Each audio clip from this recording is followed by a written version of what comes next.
नमस्कार। क्या हुआ जो मैदान जंग हार गए? अभी सब कुछ नहीं आ रहे, वो अदम साहस, वो इच्छा शक्ति जो झुकने को और सजदा करने को तैयार नहीं। मुझे नहीं पता ये लाइन किसने लिखी है, पर मैंने अवध ओझा सर से सुनी है। जिन्होंने यूपीएससी की तैयारी की है वो अवध ओझा सर को तो ज़रूर ही जानते होंगे। He was a great mentor for the UPSC student. ठीक है, तो आज हम इस लेक्चर में जानेंगे दो प्राइज़ के बारे में। कौन कौन से प्राइज़ हैं? पहला है रोहिणी नैयर प्राइज और दूसरा कौन सा है? British Academy Booker Prize. क्यों जानेंगे इसके बारे में? क्योंकि जो स्टेट लेवल के कॉम्पिटिटिव एग्जाम होते हैं वहाँ पे ये पूछ लिया जाता है कि ये प्राइज किसको मिला है। ठीक है, तो रोहिणी नैयर जो प्राइज है वो मिला है एक सोशल एक्टिविस्ट हैं जिनका नाम है दीनानाथ राजपूत।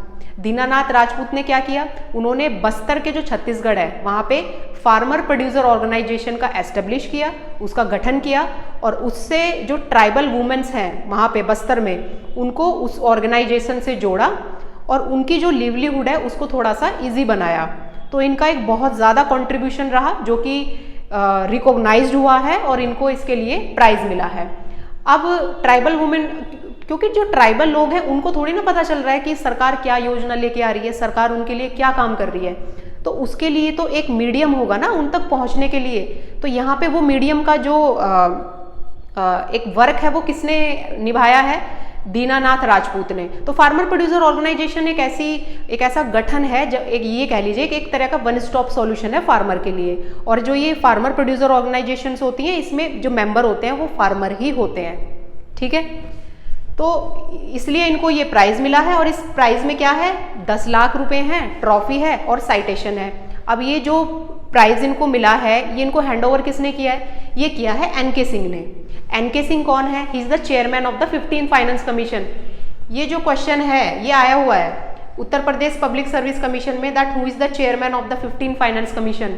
अगर इस तरह का क्वेश्चन आए तो उसका आंसर क्या होगा? एनके सिंह। ठीक है, तो फार्मर प्रोड्यूसर ऑर्गेनाइजेशन में पता चल गया क्या है। तो ये तो पूरा हो गया रोहिणी नैयर प्राइज के बारे में जो कि दीनानाथ जी को मिला है, सोशल एक्टिविस्ट हैं। ठीक है, ये हो जाएगा। दूसरा है ब्रिटिश एकेडमी बुकर प्राइज। अब जो मैंने इसको शॉर्ट फॉर्म में लिख दिया है BABP, क्योंकि बोर्ड थोड़ा छोटा है, पूरा आ नहीं पाता। तो BA जो BP है 2023 का जो प्राइज है वो किसको मिला है? नंदिनी दास को मिला है। नंदिनी दास कौन है? नंदिनी जो दास हैं वो एक इंडियन बॉर्न ऑथर हैं जो कि अभी फिलहाल इंग्लैंड की जो यूनिवर्सिटी ऑफ ऑक्सफोर्ड है वहाँ पे ये इंग्लिश की फैकल्टी हैं। इन्होंने एक बुक लिखी है, उस बुक का नाम क्या है? Courting India, England, Mughal India and the origin of empire. ये एक तरह की नॉन फिक्शन राइटिंग है जिसके लिए इनको अवार्ड मिला है। एक रियल बेस्ड उस पर ये आधारित है। अब वो रियल बेस्ड क्या है, वो क्या नॉन फिक्शन है? वो ये है कि जो इंग्लैंड के फर्स्ट एम्बेसडर आए थे मुगल कोर्ट में, थॉमस रॉय, तो ये उस पूरे इंसिडेंट के बारे में है। इस प्राइज की सेरेमनी कहाँ पे हुई है? ये प्राइज कहाँ पे डिक्लेयर हुआ है? British academy in London. Story ये हो गई। ये बुक किसके बारे में है वो मैंने आपको बता दिया। अभी ये जो ब्रिटिश एकेडमी बुकर प्राइज है इसको पहले क्या कहते थे? नाइफ अल रोहन प्राइज, जो कि 2013 में एस्टेब्लिश हुआ था और ये दिया जाता है for the best written non fiction. ठीक है, ये पूरा हो गया BABP के बारे में। ठीक है, तो ये दो प्राइज हमने इसमें कवर कर लिए। ठीक है, तो आप इसका स्क्रीनशॉट ले सकते हैं। इसी में मुझे एक चीज आगे और बतानी है, वो ये है, पहले आप इसका स्क्रीनशॉट ले लीजिए। ठीक है, तो अब मैं इसमें एक चीज आपको और बताती हूं कि ठीक है, यूनेस्को ने एक क्रिएटिव सिटी नेटवर्क जो है एक लिस्ट निकाली है। ठीक है, UCCN करके, ये शॉर्ट फॉर्म हो गई। इस लिस्ट में 2 सिटी को हमारी इंडिया की जगह मिली है। उन 2 सिटी का नाम क्या है? एक तो है कोझिकोड इन केरला और ग्वालियर इन MP। ग्वालियर ऑफ मध्य प्रदेश और ये कोझिकोड ऑफ केरला। ठीक है, ये जो यूनेस्को के डायरेक्टर जनरल हैं उन्होंने ये डिक्लेयर किया है। तो इनको किस लिए मिला है ये प्राइज? वैसे तो इसमें 55 सिटी आई हैं टोटल, पर हमारी इंडिया की 2 हैं, कोझिकोड और ग्वालियर इन एमपी।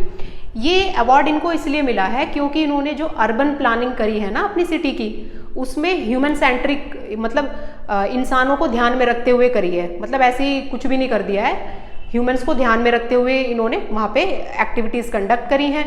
और जो भी इनकी डेवलपमेंट एक्टिविटीज़ जो भी वहाँ एरिया में हो रही हैं, उसमें एक कल्चरल इस एथिक्स को बहुत ही अहमियत दी गई है। ठीक है, डेवलपमेंट और क्रिएटिव चीज़ों को बहुत अहमियत दी गई है, क्रिएटिव एंड कल्चरल चीज़ों को अहमियत दी गई है, इसलिए इनको अवार्ड मिला है। तो अगर ऐसे क्वेश्चन आ जाए कि यूसीसीएन की कौन सी 2 सिटी, इंडिया की कौन सी 2 सिटी ऐड हुई हैं, तो उसका आंसर क्या होगा, कोझिकोड और ग्वालियर ऑफ मध्य प्रदेश।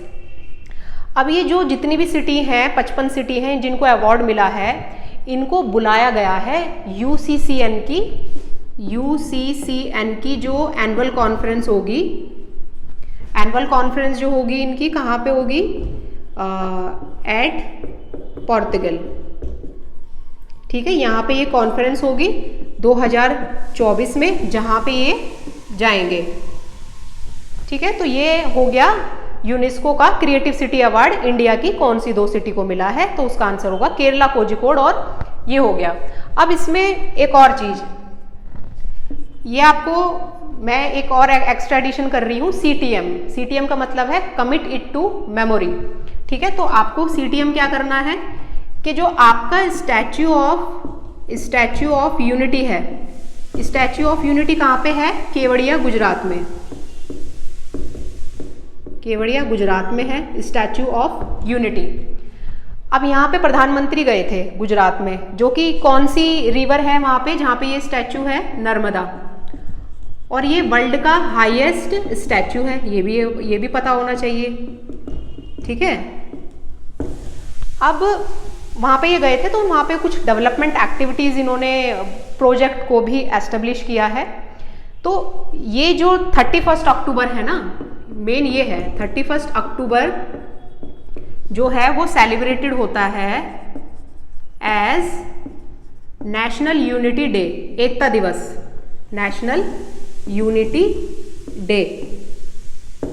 और इसी 31 अक्टूबर को हमारे जो फर्स्ट होम मिनिस्टर थे सरदार वल्लभ भाई पटेल की बर्थ एनिवर्सरी भी होती है, और वो हमारे देश के फर्स्ट होम मिनिस्टर भी रहे थे।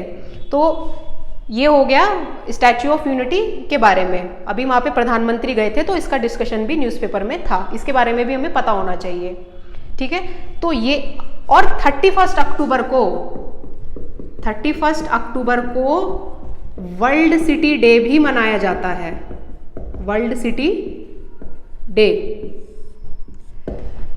तो ये मैंने क्यों बताया, जो Uttar Pradesh public service commission का एग्जाम होता है ना प्रीलिम्स में, उसमें ये पूछ लिया जाता है कि वर्ल्ड सिटीज डेज कौन सी डेट को बनता है।